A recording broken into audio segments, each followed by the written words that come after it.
Hello, my name is Elmar Kramer. I'm a professor emeritus of philosophy at the University of Toronto.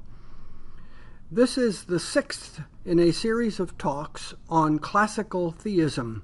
In the last talk, I pointed out that according to classical theism, God wills the existence of the entire world of created things by the same will whereby he loves himself. That conclusion makes the nature of evil problematic. If, as Augustine says, we and all other creatures exist because God is good, what can evil be? The question forced itself on Augustine, partly because he was a convert to Christianity from Manichaeism, according to which there are two gods, a good God and an evil God.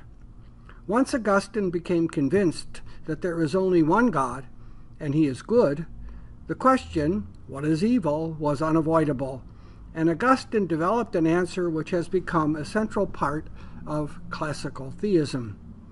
Augustine's answer is that an evil is not something that exists, but rather an absence of something that ought to exist. It is a lack or defect in something that does exist, and to that extent is good. A paradigm case of evil is blindness, a lack of sight in something that ought to have sight. Saying that an animal, say a dog, ought to have the power of sight is equivalent to saying that a dog who does not have the power of sight is defective. By contrast, the absence of sight in an oak tree is not a defect, and it's not true that an oak tree ought to have the power of sight. A lack of a good which ought to be present is called a privation, and Augustine's account of evil is often called the privation theory of evil. Blindness is an example of natural evil. Moral evil, by contrast, is a lack of conformity of human action with moral principles.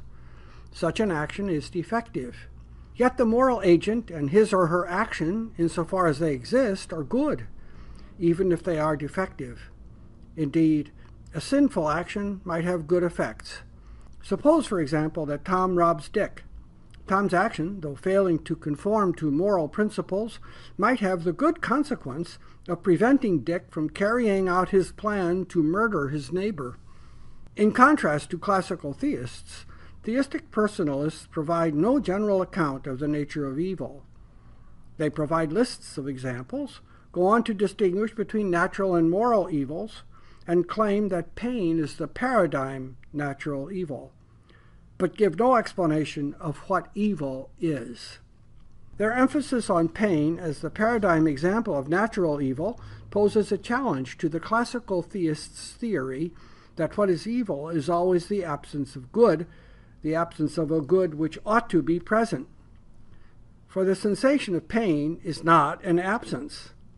A classical theist can reply that the sensation of pain is not evil in the same important sense in which blindness, disease, and sin are evils. Certainly a mild pain, hardly more than a sensation of pressure, is not an evil in that sense. But when pain is intense and prolonged, it causes a significant evil, namely the absence of normal conscious life. Thus, someone in the grips of intense and prolonged pain is prevented from enjoying a good book, carrying on a conversation, performing any useful work, etc.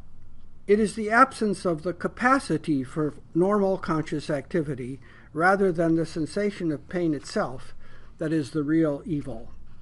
When the sensation of pain itself is called bad or evil, that just means that it is aversive. That is, animals are hardwired to avoid it.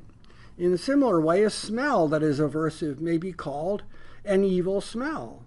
An evil smell is given as an example of the use of the word evil in the Oxford English Dictionary. But neither the smell of rotten eggs nor the sensation of pain is evil in the same important sense in which blindness, disease, and sin are evils. Classical theists hold that although some parts of the created world are defective, the world as a whole is not. Aquinas quotes a famous saying of Augustine, "Since God is the highest good, he would not allow any evil to be in his works, unless he were so omnipotent and good as to make good even out of the evils." Suppose an old and weakened wildebeest is caught and eaten by a lion in East Africa. The lack of good health is an evil in the wildebeest, but it serves the good of the lion, and beyond that, the good of the great panorama of animal life in East Africa. So a created thing that is defective when considered by itself can be part of a larger reality that is good. But the world as a whole is by definition not part of a larger whole, and so it cannot be defective. That is why Aquinas insists that although God could have made a better world by making better things, the things that exist could not be more perfectly ordered than they are.